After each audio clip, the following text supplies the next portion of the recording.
Hello everyone, this is Babu, Assistant Professor, Department of Zoology from Bishop Weber College. Immunology is study of two important entities, that is the antibody and antigen.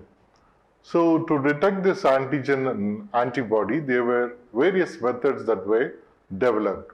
And one of the methods that was developed to find the antigen and antibody concentration is the ELISA. So ELISA is nothing but the enzyme-linked immunosorbent assay. So this ELISA, it works on basically two main principles. One is the specificity, another one is the sensitivity.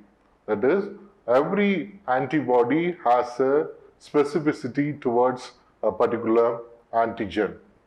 And also the sensitivity, that is, whenever an antigen reacts with an antibody, its reaction, will be highly specific. They will produce sometimes certain color with the help of an enzyme or any other compound. So by having these basic principles, they developed this method. So this method solely depends upon the specificity and the sensitivity of the antigen and antibodies. And this ELISA finds its way in various areas, especially in the field of research, medicine, and also in the field of various industries. And this ELISA method basically comes from radioimmunoassay, which was in fact developed by Rosalind Yalow, and she got a Nobel Prize for developing this method. So from that radioimmunoassay, these independent groups, two independent groups, one from Sweden and one from Netherlands, they started to develop a method which is highly dependent upon the enzyme, immunogens, and the sorbents.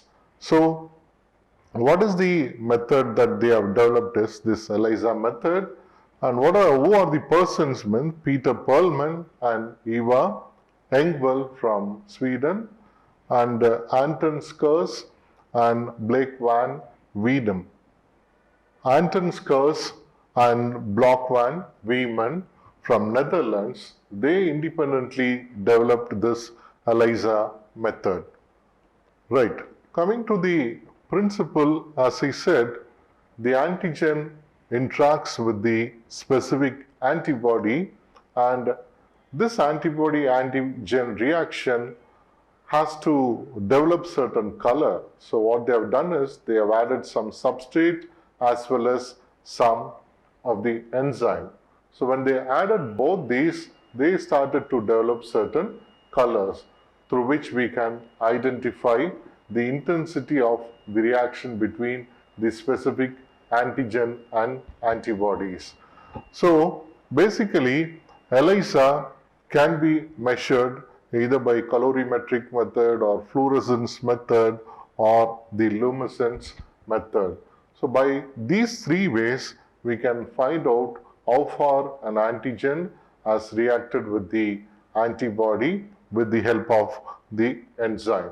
So here is the picture that shows the ELISA plate or the ELISA reader, which shows different colors because some of them have produced positive colors and some of them have produced negative colors. And you can see the intensity also. Some are lighter in color and some are darker in color. So quantification as well as qualitative method of detecting the antigens or antibodies can be done through the ELISA method. So ELISA, as I said earlier, it is an enzyme-linked immunosorbent assay. We'll see each terminology, what really they are meant. So in this, Immuno, it specifies, as I said earlier, the two entities in immunology. One is antigen, another one is the antibody. So the antigen Usually it might be a protein, it can be a hormone, it can be a part of the protein from a bacteria or virus. So these proteins has to react with what?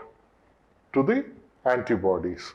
So these two entities, that is the antigen and antibodies, are the immunogens. So that is the term that is given there in the Elisa. Next one, we'll see about what is meant by the sorbent. Sorbent is nothing but adsorbing to a surface. So what they do is they use specific, maybe the layers for the antigen or antibody to get attached. So basically they might use polystyrene or PVC as the material for binding of antigen and antibodies. In other terms, we can say that for immobilizing the antigens and antibodies, they use maybe the polyvinyl chloride or polystyrene. And the next terminology in the ELISA is the enzyme. So what does enzyme mean is, right, it is nothing but the enzymes that are derived from various sources. In the sense, these are the various enzymes that will be used for binding the antigen and antibody. So the enzyme sources are given here, right? The alkaline phosphatase, beta galactidase, glucose oxidase, glucose 6-phosphate dehydrogenase, and peroxidase. Of course, the widely used enzyme in the assay is the peroxidase, which is derived from horseradish. And we can see the picture here, the one that we regularly have it for our food, maybe along with the food we take it, right, for curry, that is the regular radish. And here's the radish called as the horseradish. From this radish only, the regular peroxidase enzyme is derived. Next term in the ELISA is linked. So what happens is the enzyme is getting linked with the immunogen, right? So the enzyme is getting linked in the sense there have to be some linking substance. So what are the substances or the compounds that are used for linking enzyme with the immunogens, that is an antigen and antibody? So glutaraldehyde, melamide and periodate are the substances that are used for linking an enzyme with an immunogen. Here is a picture that shows the antigen and antibody and also how the enzyme being linked with this immunogen. So antigen, here is the antibody, right? Antigen and again antibody, and a specific enzyme is used to detect the specificity of the antigen with the antibody. So here is an overall view about what this ELISA mean is. The enzyme, right, that is used to link the immunogens, and the substance that is used for linking is given here. And adsorbent is nothing but the surface on which the immunogens are going to get immobilized. And assay, at last, it is nothing but a procedure by which from an analyte the substance, the required substance or the target substance is going to be found out. And here is one of the animation that will show us what this ELISA is. So in a ELISA plate, it will be bound with antigen or coated with antigen. First we wash it with a buffer, then we coat with an antibody, and after coating it with the antibody, we wash the excess of antibodies that are bounded. Then next what we do is we again coat it with a secondary antibody which is bound or conjugated with an enzyme. And after this step, again we wash it so that excess of antibodies will be removed.